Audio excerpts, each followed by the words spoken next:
ఇవాళ కల్వకుర్తి నియోజకవర్గంలోని కల్వకుర్తి పట్టణం నందు జరిగిన మెగా జాబ్ మేళా ఏదైతే ఉందో ఈ యొక్క జాబ్ మేళాకి ఇవాళ దాదాపు కల్వకుర్తి నియోజకవర్గంలోని అన్ని మండలాల నుంచి అలానే కాకుండా పక్క నియోజకవర్గాల నుంచి కూడా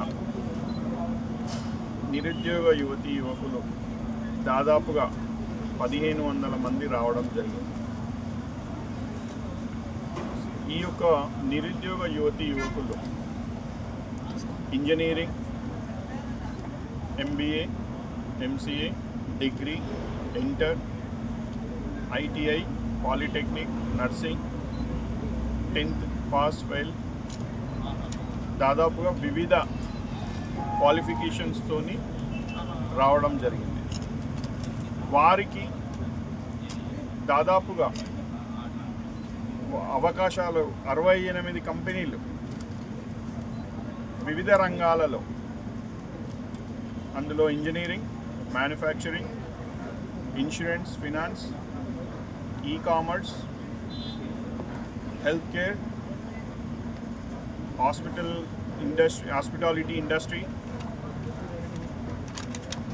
వివిధ రంగాలకు సంబంధించి 68 కంపెనీలు హైదరాబాద్ నుంచి ఇవాళ ఈ యొక్క జాబ్ మేళాకు రావడం జరిగింది. సో దాదాపుగా చూసాం మనం గత 3 వారాలుగా ఏదైతే చెప్తున్నామో, ఏదైతే అన్ఎంప్లాయ్మెంట్ మీద వర్క్ చేస్తున్నామో, ఐక్యత ఫౌండేషన్లో విద్య, వైద్యం, ఉపాధి అనే 3 కాన్సెప్ట్స్తోని మనం చేస్తున్నాం గత 3.5 సంవత్సరాల నుంచి. అందులో భాగంగా ఈ యొక్క మెగా జాబ్ మేళా ఇది 2వది.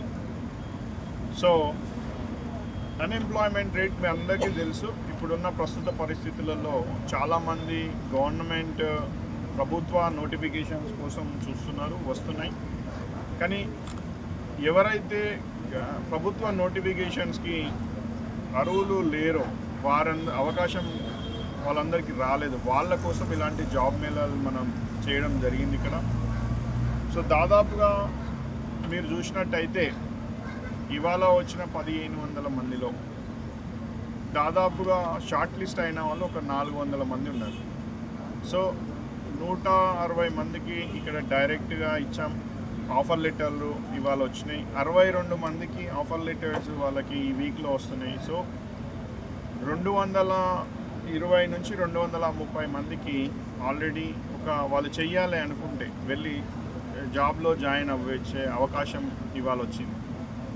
సో మీరు ఆలోచన చేయండి, ఒక 230 మంది, వీరితో పాటు ఎవరైతే 1300 మంది 1200 మందికి ఇంకా రాలేదో వాళ్ళ కోసం కూడా ఏదైతే ప్రయత్నం ఉందో ఉద్యోగ అవకాశాల కల్పన గురించి మేము ఫాలో అప్ చేసుకుంటూ వారికి తగిన సూచనలు ఇచ్చి, ఎందుకు వాళ్ళు ఇవాళ ఇంటర్వ్యూలో సెలెక్ట్ అవ్వలేదు, లేదా అయ్యారా, లేదా షార్ట్ లిస్ట్ అయ్యి వాళ్ళది ఏమన్నా ఇక్కడ షార్ట్ కమ్ ఉందో